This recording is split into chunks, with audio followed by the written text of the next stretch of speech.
පිටායකටම අපි කුංචි ආඥාවක් කියමු. සුදාදරවන්ත දේවී ස්වාමීනි මේ රාත්‍රී කාලේ අපි වහන්සේ ප්‍රසිද්ධ කරනවා. ස්වාමීනි අපිට පවුලක් හැටියට එකතු වෙන්න වහන්සේගේ වචනය අධ්‍යයනය කරන්න ඔබ වහන්සේ අපට දුන් කරුණාව ගැන ඒ සදා එකතු වී සිටින ඔබ වහන්සේගේ දූ දරුවන් හැම කෙනෙක් ගැනම යාඥා කරනවා. ශ්‍රීමාන දෙවියනි ඔබ වහන්සේ අපි හැමතෙම ආශිර්වාද කරන ඔබ වහන්සේගේ මඟ පෙන්වීම වචනය ඉගෙන ගැනීමට කිසිදු දිනකට පුළුවන්කම දෙන්න. එසේ ආඥා කරමින් මේ කාලය බාර කරනවා. යේසුස් වහන්සේගේ උතුම් වූ නාමයෙන්. ආමෙන්. හරි. හොඳයි. මම අද ඔයගොල්ලත් එක්ක කතා කරන්න යනවා ගැලවීම සම්බන්ධව. මේ බෝඩ් එකේ අකුරු පේනවද ඔයගොල්ලන්ට?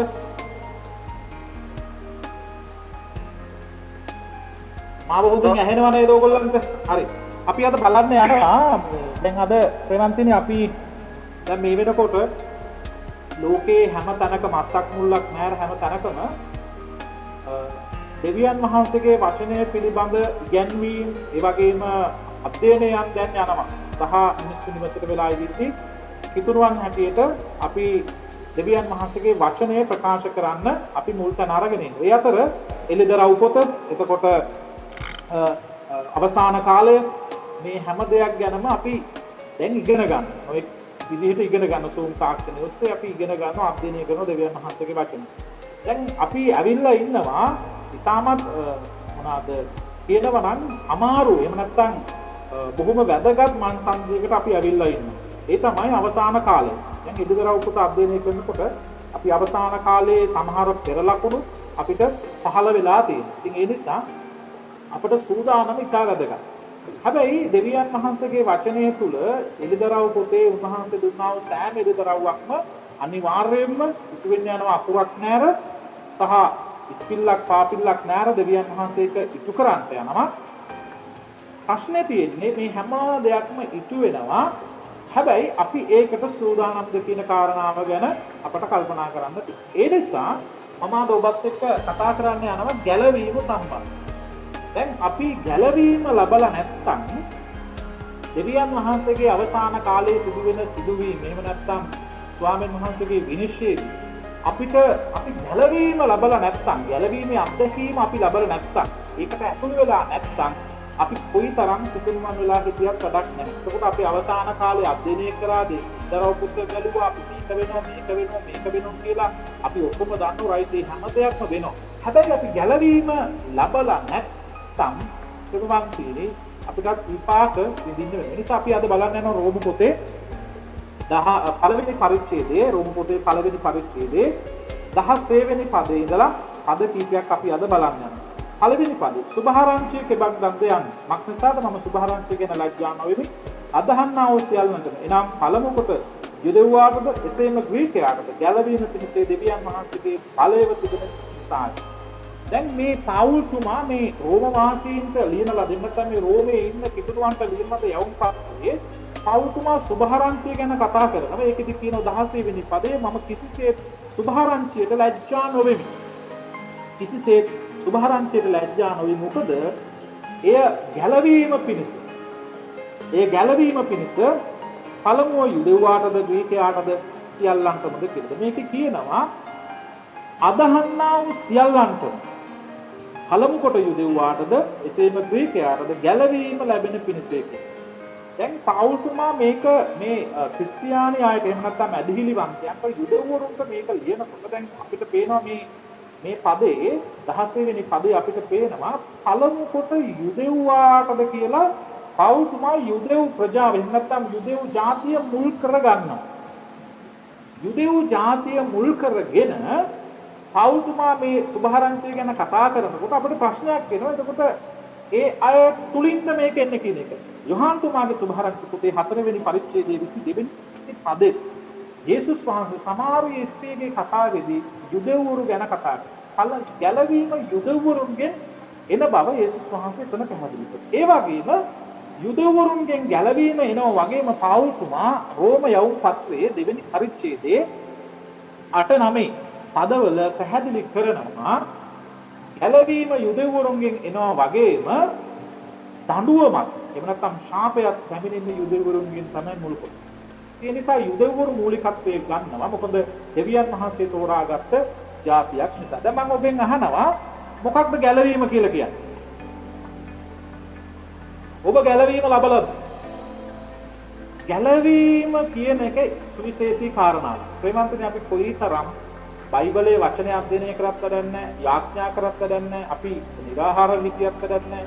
අපි මොන දේ කරත් අපි ගැලවීම ලබලා නැත්තම් අපිට ඇතුල් වීමක් නැහැ ස්වාමීන් වහන්සේගේ වාක්‍යය. නිසා ගැලවීම සම්බන්ධව කතා කරනකොට ගැලවීම කියලා කියන කතා කරනකොට අපි බද්ධ වීමක් එහෙම නැත්නම් ඇලවීමක් සිදු වෙන්න ඕනේ. මොකටද ඇලවිලා තියෙන්නේ? මොකටද බද්ධ වෙලා තියෙන්නේ? මිනිස්සු හැම කෙනෙක්ම පාපයට ඇලිලා එහෙම නැත්නම් පාපයට වහල් වෙලා. රෝම යවුම් පත්‍රයේ 3 වෙනි පරිච්ඡේදයේ 20 වෙනි පදයේ පෞල්තුමා පැහැදිලි කරනවා.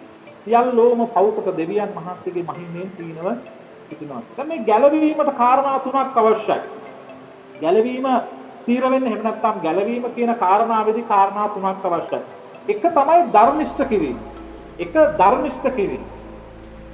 දෙවෙනි කාරණාව ධර්මිෂ්ඨ කිරීම එක දෙවෙනි කාරණාව පාරිශුද්ධකරණය.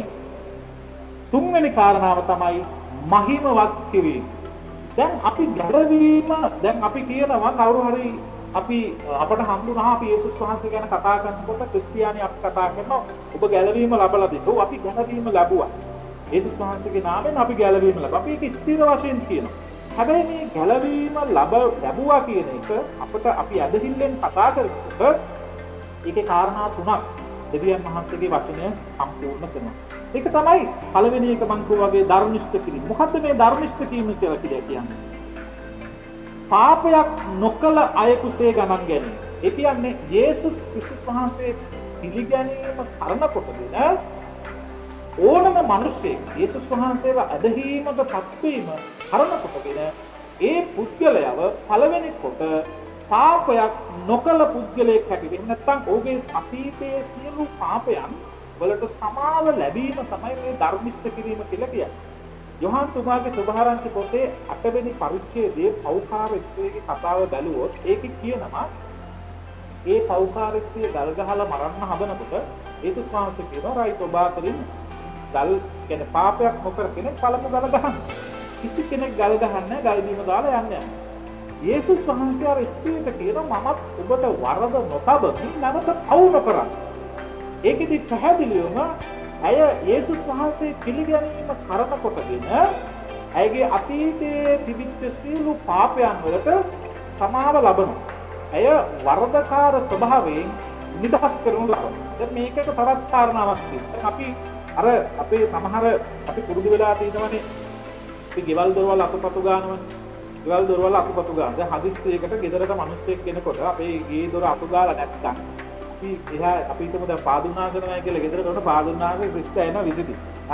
දැන් ගේ අතු ගාලා අමතක වුණා මොකක් හරි එකක් වුණා. දැන් පාදුන්නාසේ ගීට්ටු ළඟින් දැකගා මොකද්ද කරන්නේ පටස් ගාලා. අන්නවා කොස්ස දඩ ගාලා අතු ගාලා දැන් විසි කරන්න විදියකුත් නැහැ. කුණු ටික මොකද කරන්නේ? එක හොගලා සමහර විට පාපිස්සය යටට දාන. එහෙම නැත්තම් කැබිනට් එක යටට දාන. හදිස්සියනේ. ඒක දාලා අරන් තියෙන. දැන් මේ ධර්මිෂ්ඨ කිරීම කියලා කියන්නේ මෙන්න මේක නෙමෙයි. ඒ කියන්නේ අර අපි පාපිස්ස යටට දාලා වහනකොට ඒක తాවකාලිකව වැසීමක්. නැවත වතාවක් පාපිස්ස අයින් කරලා මේ කුණු අයින් කරන්න ඕනේ. මේවා අස් කරන්න ඕනේ. හැබැයි ධර්මිෂ්ඨ කිරීම කියලා කියන්නේ අපේ සියලු අතීතයේ සිදුවෙච්ච සියලු පාපයන් ඒ සියල්ලට සමාව ලැබීම. ඒක සම්පූර්ණම මකලා දාන්න. මෙන්න මේ සහතිකය ගැලවීම ලැබීමේදී අපේ ජීවිතේ අපි අත්දකින්න. ඒක නැත්තම් අපි ගැලවීමට ඇතුළු වෙලා නැහැ. දෙවෙනි කාරණාව තමයි පාරිශුද්ධකරණය. පාරිශුද්ධකරණය මේක ඇවිල්ලා මේක මේ එක දවසින් සිදුවෙන ක්‍රියාවක් නෙමෙයි. මේක දවසින් දවස මේ පාරිශුද්ධකරණය ගැලවීම ලැබපු පුද්ගලයා ගැලවීමේ ක්‍රියාවලියට ඇතුළු වෙච්ච පුද්ගලයා දවසින් දවස දිනෙන් දින දෙවියන් වහන්සේ තුල සිදුවෙන ක්‍රියාවලියක් තමයි මේ පාරිශුද්ධකරණය. ඒක සිදු වෙන්නේ දිනෙන් දින ගැලවීම ලැබූ තනත්තා තුල අපේ ජීවිතේ එහෙම නැත්නම් අපි යේසුස් වහන්සේ පිළිගත්තට පස්සේ අපට දැනෙනවා අපේ දැන් පේදුරු තුමා යේසුස් වහන්සේ පළවෙනි වතාවේ දැක්ක වෙලාවේ පේදුරුතුමා වැඳලා කියන පෞකාරෝ මගෙන් ඈත් වෙන්න.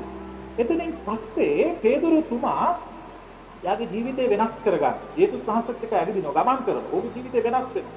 මේ වගේ දිනෙන් දින ඒ සිදුවෙන්න ඕනේ අදහිලිවන්ත නැත්නම් මේ යේසුස් වහන්සේ පිළිගත්ත මිනිසයාගේ ජීවිතේ දෙවියන් වහන්සේ තුළ තියෙන සම්බන්ධතාවය දෙවියන් වහන්සේගේ වචනයත් එක්ක ජීවත් වීමේ සම්බන්ධතාවය මත තමයි මේ පාරිශුද්ධකරණය සිදු වෙන්නේ. ඒක කොහොමද කරන්නේ?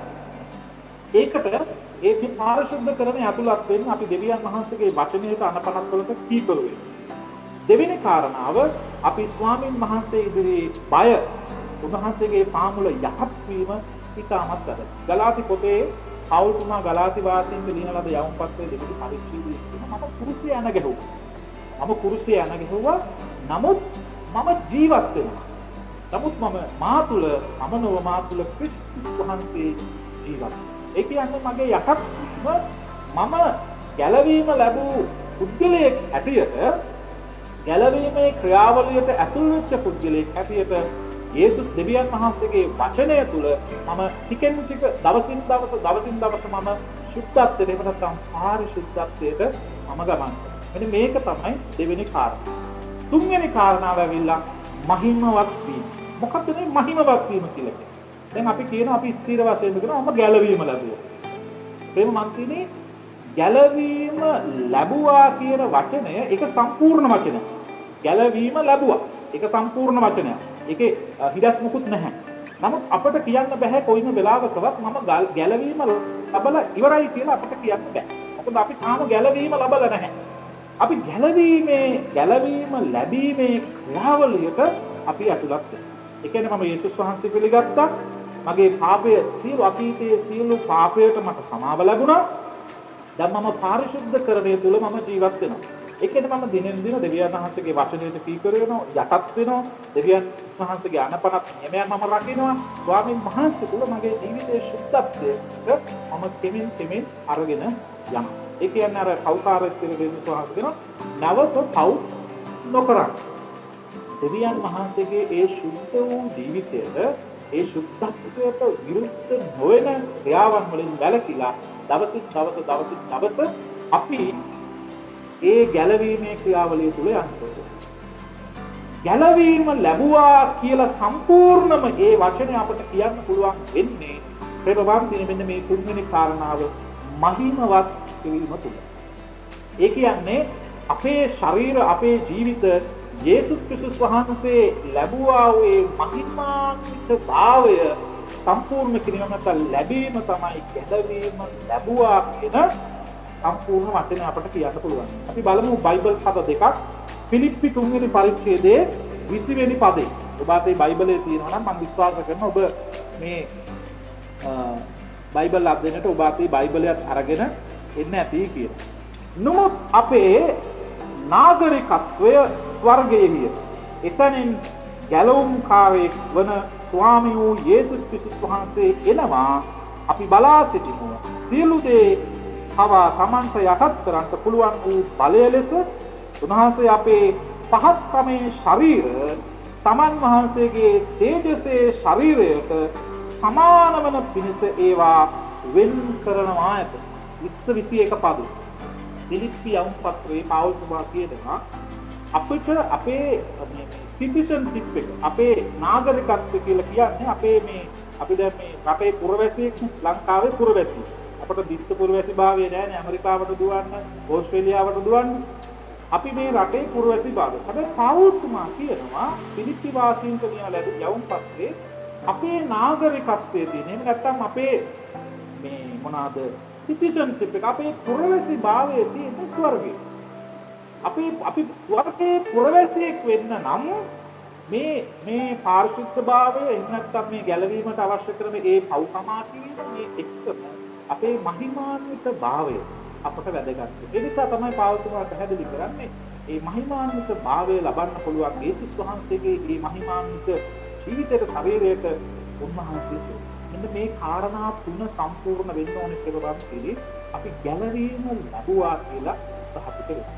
දැන් අපි මෙතෝදිස්තුවේ හැටියට ජෝන් වෙස්ලි දේවගැතිතුමා අදහිල්ලෙන් ධර්මිෂ්ඨකම ගැන කතා කරනවා. ගැලවීම ගැන කතා කරනවා. එතුමාගේ ජීවිතයේ අඩුපාඩුවක් තිබුණා වූ ගැලවීම එතුමා ඒක පසක් කරගන්නකොට ඒක ඒ අත්දැකීම ලබනකොට හදවත උණුසුම් වෙනකොට ආත්ම උණුසුම් වෙනකොට ඒ එතුමාගේ ජීවිතේ සම්පූර්ණ වෙනස් වෙනවා. අන්න එතන ඉඳලා එතුමා දේශනා කරන්න ගන්න ඇදහිල්ලෙන් ගැලවීම ගැන. දැන් අපි එදා ජෝන් වෙස්ලි දේවගැතිතුමා මේ මොරේවියානු ජාතිකයන්ගේ දෙවියන් වහන්සේට කරන ප්‍රශංසාව දැකලා එදා නැවගිලෙන්න යනකොට මිනිස්සුන්ගේ ජීවිත විනාශ වෙන්න යනකොට ජෝන් වෙස්ලි දේවගැතිතුමාට දැනුණා මරණයේ බයක්. මරණයේ බය දැනෙනකොට එතුමා ජීවිතේ බේර ගන්න තමයි ඒ වෙලාවට උත්සාහ කරේ. එතකොට මොරේවියානු ජාතිකයෝ නැව ඇතුළට වෙලා ඒගොල්ලෝ දෙවියන් වහන්සේට ප්‍රශංසා කරමින් ඉන්නකොට අහන්න පටන් ගන්නවා ඇයි ඔබ බය නැද්ද මැරෙනවට? ඒගොල්ලෝ කියනවා ඇයි අපි බය වෙන්නේ? ජීවමාන දෙවියන් වහන්සේ අපේ ජීවිත තුළ අපි අදහන්නේ උන්වහන්සේ. රේවන්තිනේ එදා අත්දැකීම ජීවිතය විනාශ වෙන ජීවිතය ඒ නැව තුළ ජීවිත හානි වීම මරණය ලැබීම. අද අපි ජීවත් වෙන්නේ මේ පොළවේ වසංගතයත් එක්ක එන පීඩාත් එක්ක අපිට ඉස්සරහට එන පීඩාත් එක්ක අපිට මේ මරණය පිළිබඳ ලොකු බයක් තියෙනවා. හැබැයි ඒ මරණයෙන් බේරෙන්න අපි නොඑක් ආකාර දේවල් කරනවා. නමුත් ගැලවීම සඳහා ඒ ගැලවීමේ ස්ථිරත්වය මම මැරුණත් මගේ ජීවිතේ කෙලවරුණත් මම බය නැහැ. දෙවියන් වහන්සේ තුළ මම ගැලවීම ලබන. ඒ අත්දැකීමට මම ඇතුල් වෙලා තියෙන සහතිකේ උණුසුම් වීම අපේ හදවත තුළ තියෙනද කියලා අපි බලමු. එතකොට මේ ගැලවීම කියන කාරණාව මේක මේ එක දවසින් සිදුවෙන කාරණාවක්. ඒක අපේ ජීවිත කාලයට පුරාම ගලා යන ක්‍රියාව සිදුවෙන්නා වූ සිදුවීම. ඒ නිසා තමයි මම කිව්වේ අර පාරිශුද්ධ කරමින් ධර්මිෂ්ඨ කිරීම, ඒ කියන්නේ අපේ පාපයට සමාව ලැබීම, ඊළඟට අපි පාරිශුද්ධ කරමින් අපි සුද්ධත්වයට යනවා. දේවචනයේ කියනවා නුඹලා හැද වූ තනන් වහන්සේ සුද්ධව සිටින්නාසේ නුඹලා සුද්ධව සිටිය යුතුයි. පෙදුරුතුමා මේක අවධාරණය නිසා අපේ ජීවිත සුද්ධ, ඒ කියන්නේ සුද්ධ වූ ජීවිතයක් බවට පත් කරන්න දවසින් දවස දේවචනයත් එක්ක දෙවියන් වහන්සේගේ කීකරුව අපි ලං වෙනවා. ඊළඟට අපි මහිමාන්විත ජීවිතයකට ඇතුළු වෙන්න යේසුස් ක්‍රිස්තුස් වහන්සේගේ ඒ මහා උතුම් කැදවීම ලබන්න අපි ඒ සූදානම් වෙනවා. මෙන්න මේ කාරණා තුන අපේ ජීවිතේ තියෙන්න ඕනේ ගැලවීම සම්බන්ධ. අද අපිට මේ ගැලවීම පිළිබඳ තියෙන ප්‍රශ්නයක් නේ. හදවත උණුසුම් ගැලවීමේ ඒ අත්දැකීම නැති නිසා තමයි අපි පොඩ්ඩක් බය වෙන්නේ. මේ දේවල් සිද්ධ වෙනවා මොකක්ද වෙන්නේ කින්ද මන්ද කියලා අපි ටිකක් කලබල වෙන්නේ. කලබල වෙන්න එපා. දෙවියන් වහන්සේගේ වචනේ තියෙන සියලු දේ ඉටු වෙනවා. හැබැයි ප්‍රශ්නේ තියෙන්නේ ඒ සිදුවෙන සිදුවීම් එක්ක විනිශ්චය දවසක අපි සූදානම් වෙන්න පුළුවන්ද ගැලවීම මා තුළ ස්ථිරත්වයක් තියනවද කියන එක ගැන අපි කල්පනා කරලා බලන්න. මම ඔබෙන් ප්‍රශ්නයක් අහනවා. ඔබ නිසකවම ගැලවීමේ අත්දැකීම ලැබලා තියෙනවා? නිසකවම ගැලවීමේ අත්දැකීම ලැබලා තියෙනවා? ඒක අපට අහන්න තියෙනවා. දෙවෙනි කාරණාව, දෙවෙනියට මම ඔබෙන් ප්‍රශ්නයක් අහනවා. අපි අපේ ජීවිත සුද්ධත්වය පාරිශුද්ධ කරණයට අපි දිනෙන් දින ළඟා වෙනවා. මෙන්න මේ දෙක අපට හිතන්න තියෙනවා. දැන් මම මේ ඊයේ පෙරේදත් මම කතා කරා. අපි කතා බහ කරනු ලැබුවා. දැන් පෞගේ කාලේ අපි වෙසක් සැමරුවානේ. ආගේ කාර්යය අපේ මේ වෙසක් උත්සවය ආවනේ. අපේ බොහෝ ඉතුණුවන් මම දැක්ක සමහර අය හරිම කරගාටු වෙසක් කූඩු වෙල්දලා ප්‍රදර්ශනය කළා තියෙනවා. ඉතින් අපි කල්පනා කරලා බලන්න ඕනේ පිටුවක් හැටියට දෙවියන් වහන්සේගේ වචනය කියනවා අපි සුද්ධ වූ ජීවිතක වංශයක්. අපිව කැප කරලා වෙන් කරලා තියෙන එකට. ඉතින් දෙවියන් වහන්සේම උන්වහන්සේගේ ලේවලින් අපිව මිලේට අරගෙන අපිව වෙන් කරලා අපිව කැප කරලා මේ ජාතීන් අතර සුවිශේෂී මනුෂ්‍ය කොට්ටාසයක් හැටියට දේව දරුවෝ හැටියට අපි කියලා තියෙද්දි අපි උත්සාහ කරනවා නම් තවමත් අනේ අපිත් නෑ අපේ හිතවත් මිනිස්සුත් එක්ක අපි මෙහෙමයි කියලා කරන්න එතනදී අපිට හිතන්න තියෙන අපි යන්නේ සුද්ධත්වයටද අපි යන්නේ ගැලවීම ලබන්නද කියන එක ගැන අපිට හිතන්න තියෙනවා. ඉතින් ඒ නිසා දැන් මේ ගැලවීමේ ක්‍රියාවලියේ වැදගත්ම බයිබල් කොටසක් තියෙනවා සුදෝ යෝහන් තුමාගේ සුභාරම්භ පොතේ 3 වෙනි පරිච්ඡේදයේ 16 වෙනි පද. යෝහන් 3:16 මක්නසාද දෙවියන් වහන්සේ ස්වකීය ඒක ජාතක පුත්‍රයාණන් දෙරතරම් ලෝකයාට ප්‍රේමලසේ එසේ කළේ උන්වහන්සේ කෙරෙහි අදහා ගන්නා සෑමදෙනම විනාශ නොවි සදාකාල ජීවනය ලබන කෙනෙක්. මේකේ කොටස් දෙකක් තියෙනවා. එක තමයි විනාශ වීමෙන් ගලවා ගැනීම, දෙවෙනි එක සදාකාල ජීවනය ලබා ගැනීම. මේ දෙවියන් වහන්සේගේ බලාපොරොත්තුව තමයි දැන් එලිදරව් පොතේ සඳහන් වෙන ඒ විනාශ වීම අනිවාර්යයෙන්ම සිද්ධ වෙන්න යනවා. ඉදිරි කාලේ අනාගතයක සිද්ධ වෙන සමහරවිට අපිට එහෙන් දකින්නත් පුළුවන් වෙයි, නැති වෙන්නත් පුළුවන් වෙයි. ඒ විනාශය සිද්ධ වෙන්න යනවා. එතකොට ජීවිත විනාශ වෙමින් යනවා. දෙවියන් යේසුස් වහන්සේ මේ ලෝකෙට එව්වේ, දෙවියන් වහන්සේ උන්වහන්සේගේ පුත්‍රයා මේ ලෝකෙට එව්වේ උන්වහන්සේව අදහා ගන්න. යම් කෙනෙක් ඉන්නවද ඒ අය කවදාවත් විනාශ නොවන පිණිස ගලවා ගන්න. විනාශයට නොයන පිණිස ගලවා ගන්න. දෙවෙනි කාරණාව සදාකාල ජීවනය උරුම කරගන්න. මේක කොටස් දෙකක්. එකක් විනාශ නොවන පිණිස, දෙවෙනි එක සදාකාල ජීවනය ලබන පිණිස. මෙන්න මේ කාරණාව ගැලවීම තුළ අපි අත්දකින ප්‍රතිඵලය. දෙවියන් වහන්සේගේ කරුණාව තුළ. දැන් මේ ගැලවීමේ ක්‍රියාවලිය ගැන අපි කතා කරනකොට මොකක්ද මේ ගැලවීම? දැන් මම කලින් අහුවා අපි ගැලවෙන්න නම් අපි ඇලවිලා තියෙනවා. අපි කොහෙද ඇලවිලා තියෙන්නේ? අපි කොහෙද බද්ධ වෙලා තියෙන්නේ? කොහෙද වහල් වෙලා තියෙන්නේ? අපිව ගැලවෙන්න. දේවචනය අපට සඳහන් කරන එපීස යවුම් පත්‍රයේ පළවෙනි පරිච්ඡේදයේ 7 වෙනි පදයේ මෙන්න මෙහෙම. උන්වහන්සේගේ ලේ කර්ම කොටගෙන අපේ මිදීම වන අපේ වරදවලට අපට කමාව ඇත්තේ. එපීස යවුම් පත්‍රයේ 1:7 වෙනි පදයේ අනුව ප්‍රේමමන්ත්‍රීනි පාපේ වරදි අපව මුදා ගැනීම, ගලවා ගැනීම තමයි ඒක ගැලවීම කියලා කියන්නේ. එපීස 1:7 පාපේ වරදින් අපිව ගලවා ගන්න. කොලොස්සි 1:14 කියන උන්වහන්සේ තුල අපගේ මිදීම වන පව්වලට කමාව අපට තියෙනවා. දැන් ගැලවීම කියලා කියන්නේ දේවචින් සඳහන් වෙන පරිදි අපේ පව්වලට කමාව ලැබීම. පව්වලට කමාව අපි කොච්චර අපි මොනතරම් දේවල් කරත් වැඩන්නේ අපි දේවචනය තුල අපි ගිරිලා දේවචනය කොටලා බිව්වත් වැඩන්නේ පව්කමාව ලබලා නැත්තම්. පව්කමාව ලබන්න නම් මේ ගැලවීමේ අත්දැකීමට අපි අතුලත් වෙන්න ඕනේ. යේසුස් වහන්සේ පිළිගැනීම කරනකොටගෙන අපට පළවෙනි දේ ලැබෙනවා පව්කමාව. ඒක තමයි ගැලවි පව්කමාව කියලා කියන්නේ මම පාපයට ඇලිලා හිටියා, පාපයේ දේවල් කරමින් හිටියා. ඒ පාපයෙන් මම නිදහස ලබනවා. මෙන්න පව්කමාව ලබනවා. ඊළඟ කාරණාව පාපයේ අපවිත්‍ර කමෙන් අපිව බේර ගන්න. රෝම යවුම් පත්‍රයේ 6 වෙනි පරිච්ඡේදයේ 18 19 කියන අපි පාපයේ අපවිත්‍ර කමට ඇලුම් වෙලා ලොල් වෙලා ඒ පාපයේ අපවිත්‍ර කමෙන් අපිව ගලවා ගන්න. ඊළඟ කාරණා පාපයේ වහල් කමෙන් අපි පාපයේ වහල්ලු වෙලා දැන් අපි දන්නා මේක පාපයක් මේක වරදක් කියලා අපි දන්නා. හැබැයි ඒකට වහල් වෙලා ඒකෙම අපි ගැලිලා යේසුස් වහන්සේගේ ඒ රුධිරය කර්ම කොටගෙන පාපේ වහල් කමින් අපිව මුදවා ගන්න. කොහොමහත්ේ 23 25 පහළ. ඒ වගේම පාපයේ දඬුවමින් මේක තමයි ඊටාම වැදගත්. පාපයේ දඬුවමින් අපිව බේර ගන්න. රෝම යවුම් පත්‍රයේ 6 වෙනි පරිච්ඡේදයේ 23. යේසුස් ක්‍රිස්තුස් වහන්සේගේ ලේ කර්ම කොටගෙන අපේ පාපයට සමාව ලැබෙනවා. පාපේ ඒ වහල් කමින් ඒ අපවිත්‍ර කමින් අපව මුදවා ගන්නවා, ගලව ගන්නවා. ඊළඟට පාපේ දඬුවමින් අපිව වළකනවා. පාපේ කුලිය නම් මරණය. මෙන්න මේ මරණය සදාකාලික මරණයෙන් අපිව ගලවා ගන්න. මෙන්න මේ අත්දැකීම අපට තියෙන්න ඕනේ. ප්‍රේමන්තනේ අපි මේ ගැලවීමේ ක්‍රියාවලිය වෙනකොට තව බොහෝ දේ සිදු වෙනවා. ඒක තමයි රෝම 5:1 කියනවා අපි සුද්ධකම ලබනවා. රෝම 6:22 නිදහසට ඇතුල් වෙනවා. අපි අර මුතුම නිදහසක් අපි ලබනවා. යේසුස් ක්‍රිස්තුස් වහන්සේ පිළිගත්ත මිනිස්සුන්ට කතා කරනකොට ඔබ අලුත පිළිගත් කතා කරනකොට කියන මගේ ජීවිතේ පුදුම නිදහසක්.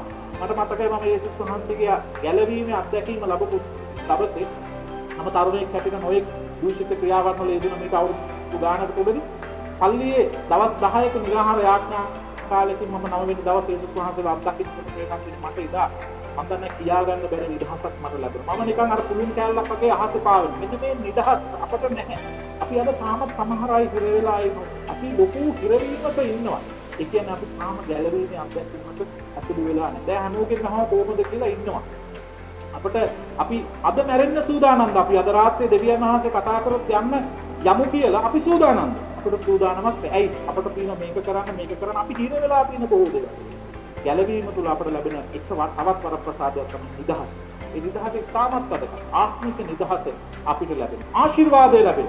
දෙවියන් වහන්සේගේ ආශිර්වාදය අපිට ලැබෙන. දෙකේ එපිස දෙවෙනි පරිච්ඡේදයේ 13 වෙනි පදයේ කියන දෙවියන් වහන්සේගේ ආශිර්වාද උන්වහන්සේට ලංවීම අපි ලබන. රෝම 5:1 දෙවියන් වහන්සේත් එක්ක අපි සම්බන්ධතාවය ලබා ගන්න. මෙන්න මේ කියන කාරණාව මෙන්න මේ ගැලවීමේ කියන වචනය තුල අන්තර්ගත වෙලා තියෙන බහුල ලෙස ඒක අපට දැනෙන්නේ. ඒක අපි තේරුම් ගන්න. දැන් අපි බලන්නේ බොහෝ වෙලාවට අපි ආඥා කරනවා. ඒ වගේම අපි බයිබල් ස්ටඩි එක නැත්නම් බයිබලය අධ්‍යයනය කරනවා. හැබැයි මේ ගැලවීමේ අත්දැකීම අපට තාම උණුසුම් වෙලා නැහැ අපේ හදවතේ. ඒ නිසා තමයි අපි දැන් බොහෝ පිරිසක් දැන් අද ලොකු ප්‍රශ්නයක් වෙලා තියෙනවා. බොහෝ පිරිසක් මේ මොනවාද මේ එන්නත පිළිබඳ ලොකු එන්නත ගහන්නද නැද්ද මොකක්ද කින්ද මන්ද ඔබ ගැලවීමේ අත්දැකීම ලැබලා තියෙනවා නම් ප්‍රේම මන්තිනේ එන්නත ගැන බය වෙන්න අවශ්‍යතාවයක් නැහැ. යේසුස් වහන්සේගේ ලේ වලින් අපිව මිදේ කරන්න. ඒ නිසා එන්නත ගැන අරකද මේකද කියන එක මම පස්සේ දවසක ඔබත් එක්ක බෙදා ගන්න. එන්නත කියන එක ගැන ඔබ හිතන්න යන්න එපා. ක්‍රියාපුතේ පෞල්තුමා පැහැදිලි කරනවා ක්‍රියාපුතේ 20 වෙනි පරිච්ඡේදයේ පෞල්තුමා පැහැදිලි කරනවා නුඹලා යේසුස් වහන්සේගේ ලේ වලින් මිලේට ගත්ත ජාති. ඒක නිසා ප්‍රේමන්තිරි ඔබ මම මෙන්න මේ ගැලවීමේ අත්දැකීම ඒ අත්දැකීමට ඇතුල් වෙලාද තියෙනවද කියන කාරණාව ගැන දන ගහලා පසුතැවිලා දෙවියන් වහන්සේට ප්‍රත්‍යාඥාන් සම්බෝධ. මොකද ඉදිරි කාලය බොහොම අවිනිශ්චිත කාලයක්. අපි දන්නේ මොනව සිද්ධ වෙයිද. අපට බයක් එන්නේ අපේ ජීවිතයේ අනාගතය ගැන අපි ගැලවීමේ අත්දැකීම ලැබලා නැත්නම් එදා ජෝන්ස් දේවගත්තුමා ගැලවීමේ අත්දැකීමේ උණුසුම් වීම අපේ ජීවිතේ තියෙනවා නම් ඒක අපිට දැනෙනවා නම් අපි ඒක තුළ ජීවත් වෙනවා නම් අපි යන්නේ පාරිශුද්ධ කරණයට නම් අපි යන්නේ මහිමාන්විත දේ ලබන්න නම් අවත තියෙන දේවල් ගැන බය වෙන්න. ඒ නිසා ප්‍රේමන්තින කිතුණුවන් හැටියට අපේ ජීවිතේ අපට කල්පනා කරලා බලන්න තියෙනවා මෙන්න මේ ගැලවීමේ අත්දැකීම අපි ලබලා තියෙනවා. මේ අත්දැකීමට අපි ඇතුල් වෙලා තියෙනවා. අපි ගෙදර පවුලක් හැටියට එකතු වෙලා අපි කරන්නේ ආත්මන කරන්නේ ගැලවීමේ අත්දැකීම තුළ ජීවත්. ඒ නිසා ඔබත් එක්ක බෙදා ගන්න තියෙන කාලය අපට තියෙන කාලය සීමිතයි. නිසා අපේ කාලය අවසන් වෙනවා. අපි ඊළඟ සතියේ හමු වෙමු. ඒක මන්තිනි අපේ දේවචන අධ්‍යයනය කිරීමේ අපි බලමු ගැලවීමේ ක්‍රියාවලියේදී පිට කරන්න තියෙන දෙවියන් මහසිත එක්ක කරන්න තියෙන සහ සම්බන්ධකම් ඉන්නේ කොහොමද මොනවද අපට අතහරින්න තියෙන්නේ මොනවද අපට වැළඳ ගන්න තියෙන්නේ මොනවයින්ද අපි ඈත් වෙන්න ඕන මොන දේවල්ද අපි කරන්න ඕනේ කියන කාරණාව අපි දේවචනත් එක්ක සැරිසරමින් බලමු. ඒ නිසා අපි අද කන කුසට ගන්න අපි ජීවත් වෙන්න කුසට ගන්න ආහාර වේල ගැන අපි බොහෝ වෙලාවට හිතනවානේ අපි දරුවන්ට දෙන කලා ටික මාළු කෑල්ල මස් කෑල්ල ඒක තියෙන ප්‍රෝටීන් විටමින් ගැන අපි උනන්දු වෙනවනේ. ඇයි අපි ජීවත් වෙන්න ඕනේ. ඒ නිසා වඩා උනන්දු වෙන්න ගැලවීමේ අත්දැකීමට යන්න. මොකද ඒක ලබන්න දෙවියන් මහා සතිය තෝරාගත්ත જાතියක් අපිට. තෝරාගත්ත සීමිත පිරිසක් බලන්න මේ පානදුර පළාතේ අපි ජීවත් වෙන මේ පළාතේ බොහෝ මිනිස්සුන්ට පව් ගණනාවක් ඒ සීමිත පිරිසක් තමයි ප්‍රේමත් වෙන්නේ. දෙවියන් මහා සතිය ජීවත් වෙන්නේ. අන්න ඒ සීමිත පිරිසෙන් ඔබත් මම උන්වහන්සේ ගැලවීමේ ක්‍රියාවලියට අරගෙන ගිහින්. නිසා වසංගතය ගැන නෙමෙයි බය වෙන්න ඕනේ. ඔබට කොරෝනා හැදෙන්න මට කොරෝනා හැදෙලා උස්ම ගන්න බැරි වෙන්නේ. ගැලවීම ලබලද මම. ගැලවීමේ අත්දැකීමට මම ගිහිල්ලා. ගැලවීමේ උණුසුම මේ හදවත උණුසුම් වීම මගේ ජීවිතේ තියෙනවද? මේකයි අපි බලන්නේ. එනිසා අපි තවත් දවසක හම්බෙමු. ඔබ සහභාගී වුණා ඔබ හැමෝටම ස්තුතියි. දේවචනයට ලං වෙමු. ප්‍රේමන්තිනි බාහිර ක්‍රියාකාරකම් වලින් අපි ඈත් වෙමු.